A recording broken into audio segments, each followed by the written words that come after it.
వరద వచ్చి కొన్ని వేల ఎకరాలు మునిగిపోతే ఈరోజు ఆ వరద వచ్చిన తెగిపోయిన కాలువల్ని రిపేర్ చేయక 20 రోజులైనా తాత్సారం చేయడంతో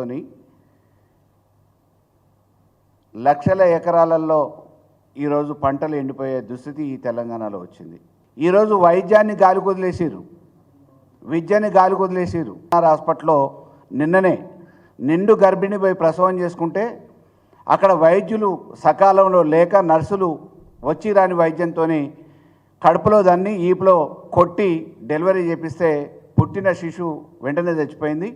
ఇవాళ గాంధీలో అటువంటి శిశు మరణాలు కోకొల్లలో పడుతూ ఉన్నాయి. వరదలు వచ్చినా, గాలి గాడుపులు వచ్చినా, ఇటు విద్యుత్ స్తంభాలు దిగిపోయినా, కాలువలు దిగిపోయినా ప్రజల్ని గాలి కుదిలేసి విహారయాత్రలు చేస్తున్నారు. ఇవాళ మంత్రులు ఎక్కడ ఊపడట్లే, ప్రజల బాగోగులు పట్టించుకోవట్లే. ముఖ్యమంత్రి గారు మరి వెంటనే మేము రిపేర్లు చేపిస్తామని చెప్పేసి ప్రతి జిల్లాకి 5 కోట్ల రూపాయలు మంజూరు చేసినామని అన్నారు. కానీ ఆ మంజూరు చేసిన పైసలు ఏమైనా తెలియదు. రైతులు రుణమాఫీ కాని వాళ్ళు బజార్లకు ఎక్కితే ప్రజాభవన్ని ముట్టడిస్తారని చెప్పేసి గ్రామాలలో నుంచి ఇంట్ల నుంచి రాకముందే అరెస్టులు చేసి జైల్లో పెడుతూ ఉన్నారు. నిరుద్యోగులు రోడ్లకు ఎక్కితే ఈరోజు తీసుకుపోయి జైలు నింపుతామని అంటున్నారు. ఎక్కడికక్కడ రాక్షస పరిపాలన కొనసాగుతుంది, నిరంకుశత్వం కొనసాగుతుంది. కాబట్టి ఈరోజు వర్షం వల్ల, వరదల వల్ల ఇబ్బంది పడ్డ ప్రజానికం కంటే ఈ గండిపడ్డ కాలువలు పూడ్చకపోవటం మూలాన, మరమ్మతులు చేయకపోవటం మూలాన నష్టపోతున్న రైతులే ఎక్కువ. కాబట్టి ఈ రైతులను రక్షించడానికి వెంటనే నిధులు మంజూరు చేసి మరమ్మతులు చేయాలని చెప్పేసి ఈ కాంగ్రెస్ ప్రభుత్వాన్ని, సంబంధిత అధికారులని డిమాండ్ చేస్తూ ఉన్నాం. అకాల వర్షాలు వచ్చి మరి వేల కోట్ల రూపాయల నష్టం వాటిల్నా ఈ ముఖ్యమంత్రి కానీ మంత్రులు కానీ నిమ్మకు నీరెత్తినట్టున్నారే తప్ప వరదల్లో నష్టపోయిన కుటుంబాలకు, చనిపోయిన వాళ్లకు ఇస్తామని ఎక్స్ప్రెస్ చేయలేదు. ఇల్లు మునిగిపోయిన వాళ్ళు, నష్టపోయిన వాళ్లకు ఏమి ఇచ్చేటువంటి పనిలో వీళ్ళు లేరు. ఆదుకునే పనే మర్చిపోయారు అసలే. నిన్న రుణమాఫీ రానటువంటి రైతులు ప్రజాభవన్ను ముట్టడిస్తామని చెప్పి అట్లనైనా మా రుణమాఫీ వస్తుందేమో అని ఎదురు చూస్తున్న లక్షలాది మంది రైతులు నిన్న హైదరాబాద్కు వస్తారేమోనని భయపడి ఈ ముఖ్యమంత్రి రైతులందరినీ కూడా అక్రమ అరెస్టులు చేసిర్రు. ఆయనేమో ఇద్దరికి ఇస్తామని చెప్పినాడు 15,000.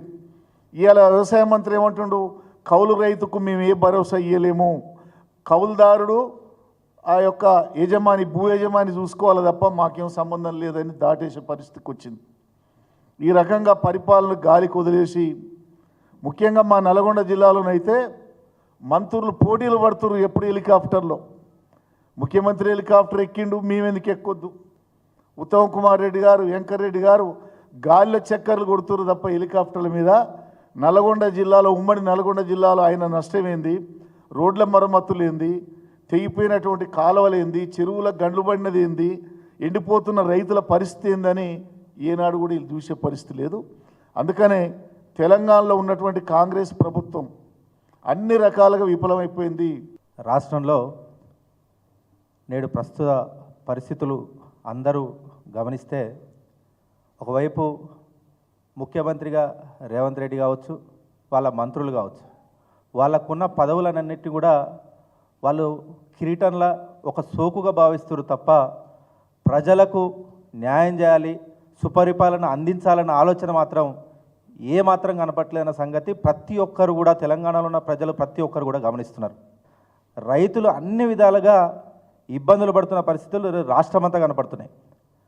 ముఖ్యంగా మా నల్గొండ జిల్లాలో మేము ఎక్కడ ఎవరి దగ్గరికి వెళ్ళినా కానీ, అన్న గతంలో మాకు రైతు బంధు టెన్షన్గా పడేది, కానీ వాళ్ళు 15,000 ఇస్తామంటే మోసపోయినాం ఆయన మాటలు నమ్మి. ఈరోజు ఆ 10,000 కూడా మాకు లేకుండా పోయేసరికి మాకు అప్పుల బారిన ఇంకా మీద పడుతున్నది. ఒకవైపు రుణమాఫీ అన్నాడు, మాకు రేషన్ కార్డు ఉంది అయినా రుణమాఫీ కాలేదు. బ్యాంకుల దగ్గరికి పోతే ఈ అప్లికేషన్ల అప్లోడ్ల పేరు మీద